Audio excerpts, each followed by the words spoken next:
As we are moving along and trying to stay on schedule as much as possible, it is a pleasure to be joined by Rachel Phillips from Ipsos, and she's going to be talking about global trends for communication leaders. And this is that thread that's so critical around what you're doing, how you're solving problems. Let's find out what some of those challenges are so we can go away from here with a lot of collaboration and come back with some solutions. Rachel, thank you so much for being here.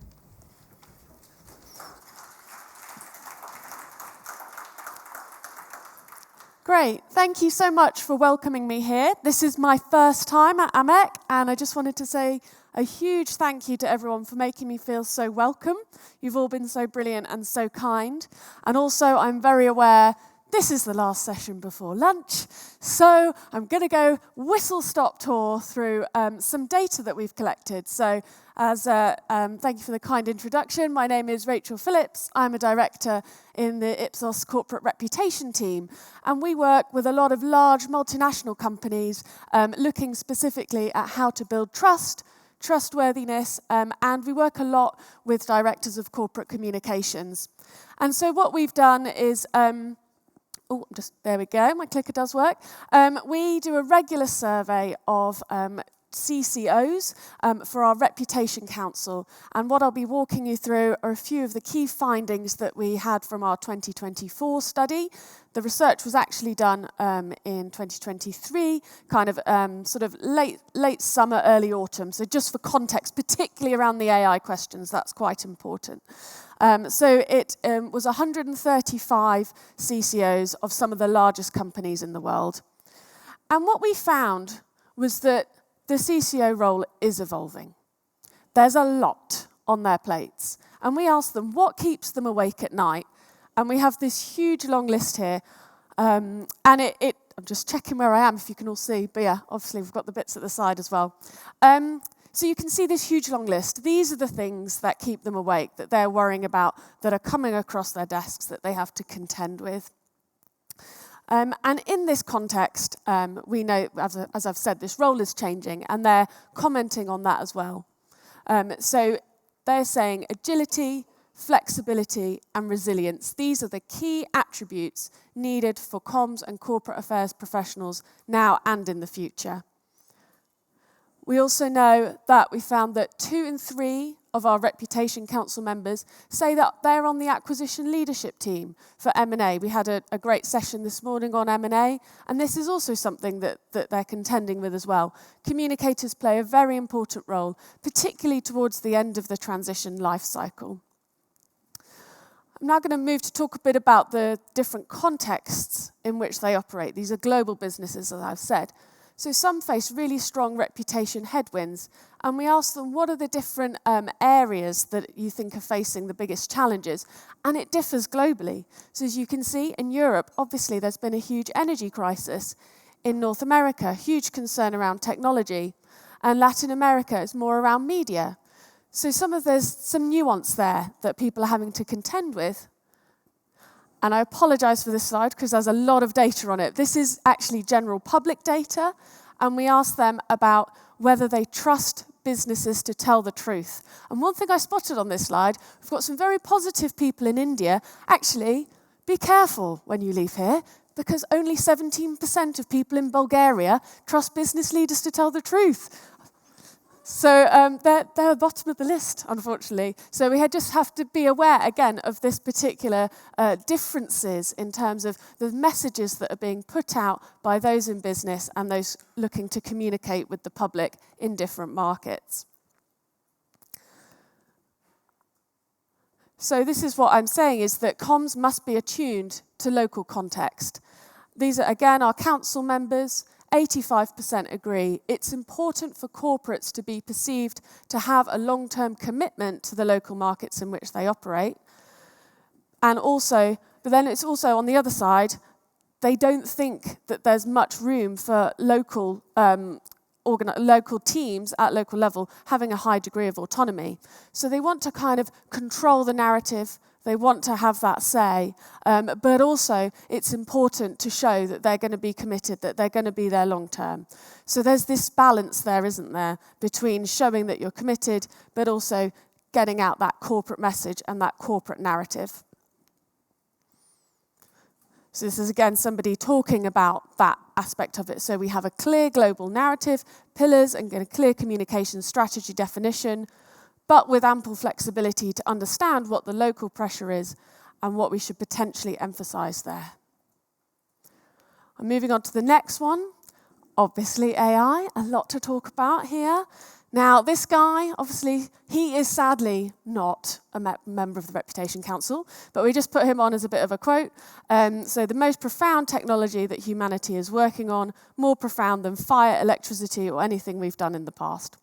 Obviously, Sundar Pichai, CEO of Google and Alphabet.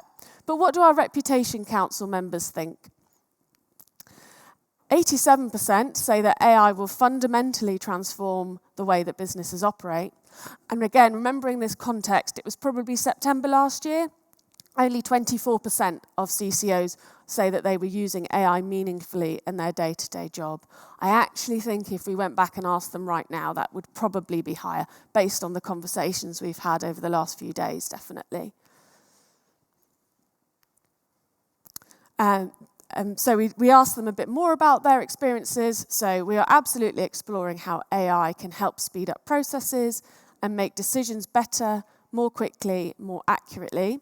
There's a lot more that can be done and will be done, but we need to do that within a safe environment. And that was another theme that came up really around the ethics of AI and how you use it internally. So 8 in 10 Reputation Council members say that existing ethical policies in business are insufficient for the adoption of AI.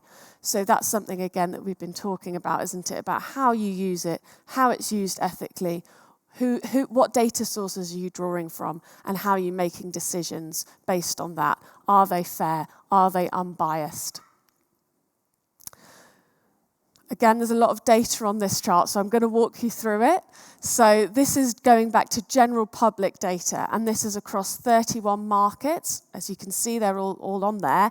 And we asked them 2 different questions. So whether they agree or disagree, products and services using AI make me excited, or whether they make them feel nervous. And what we can see here is we've plotted the nervous up the side and excited along the bottom.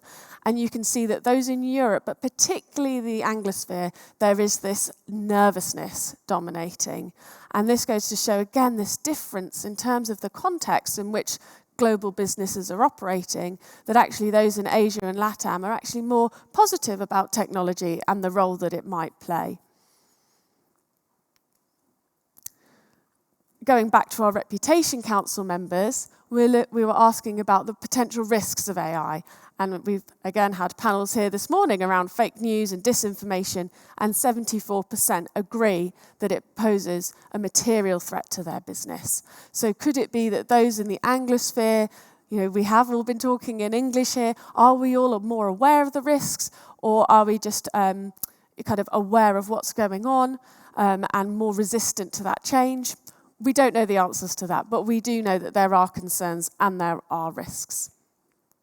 And in this context, they're talking about reputational crises. So I think you could see reputational crises happen very, very fast based on fake AI-generated activity, and we just won't know what we're dealing with. This is no surprise to those of you in the room, I'm sure. And what we also argue, again, this is general public data. There's a lot here, but there's only 2 figures I want you to look at. So we asked people, again, across many markets, if you saw some negative news or negative content about a company, would you give them the benefit of the doubt, or would you definitely believe the negative information? And for those companies where they trust a great deal, that's the one on the left, 51% of the public say that they would give the company the benefit of the doubt if they saw some negative information. Whereas on the other hand, if they distrust the company, then 45% say that they would definitely believe the negative information. And that's where building your reputation, building trust in your company and what you're doing gives you those dividends for a time of crisis. And the final area to delve into today that we'd asked our corporate comms professionals about is purpose, polarization, and pushback. So obviously a lot of companies are acting in this space. A lot of brands have come out and actually have received some negative feedback on that, and have been targeted for potentially campaigns where it's gone a bit wrong. Again, Milton Friedman, he's not on our Reputation Council, unfortunately. But a quote from him, there is a one and only social responsibility of business to use its resources and engage in activities designed to increase profits. Actually, our Reputation Council members disagree with that, because 70% disagree that it's the job of government, not business, to fix society's problems. They think there is a role for business to play in helping to solve society's problems.